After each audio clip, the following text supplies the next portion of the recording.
לכולם, אנחנו בהדרכה הנוספת שלנו על גוגל ויץ. אז היום אני רוצה להציג בפניכם את כל השלל שגוגל ויץ מביא אלינו. שוב, אני לא רוצה להכביד במילים, אני פשוט אתחיל.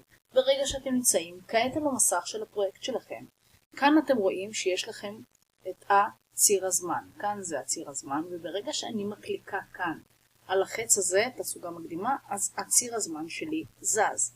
כמובן שיש לכם אפשרות גם ליצור סצנה חדשה. הסצנה חדשה, אם אנחנו לוחצים כאן, אז יש לנו סצנה חדשה. ביניהם יש את המעברים. יש לנו כל מיני מעברים שאנחנו יכולים להוסיף במידה ואנחנו רוצים לעשות משהו מעניין.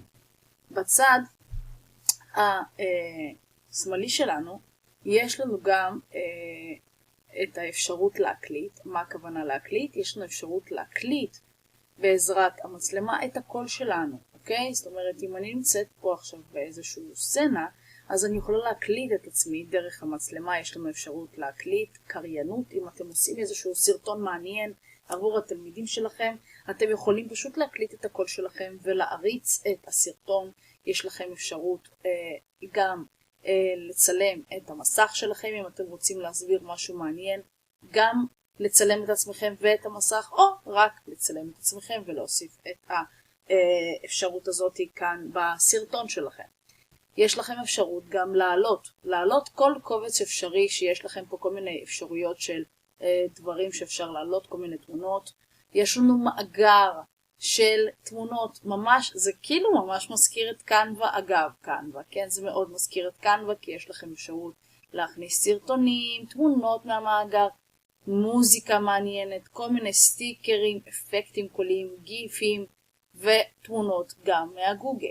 יש לכם אפשרות להוסיף גם כתוביות. אם אתם רוצים להוסיף איזשהו סרטון ובא לכם שעל הסרטון שלכם יהיה כתוביות, אז יש לכם מאגר של כתוביות ואתם פשוט לוחצים על לכאן והוא פשוט מייצר לנו את הכתוביות. אבל בשביל שהוא ייצר את הכתוביות אנחנו צריכים שיהיה לנו איזשהו משהו בסרטון. יש לנו אפשרות גם להוסיף טקסטים מעניינים ומגניבים. לצורך העניין אתם רואים יש לנו פה כל מיני טקסטים, ואז יש לנו פה סרגל שאנחנו יכולים לשנות את הטקסט לצורך העניין. וכפי שאתם רואים יש לנו ביטויים, ציטוטים, כל מיני דברים מעניינים. ויש לנו גם תבניות מוכנות שאנחנו יכולים פשוט להנחיל על הפרויקט שלנו. תבניות מוכנות, יש לנו כל מיני אפשרויות שונות כפי שאתם רואים כעת על המסך. סגנונות עיצוב, ויש לנו גם צורות שאם אנחנו רוצים ליצור איזשהו אמרה מעניינת, אז אנחנו פשוט לוחצים על הצורה ואנחנו פשוט מקשקשים ויוצרים לעצמנו את הצורה.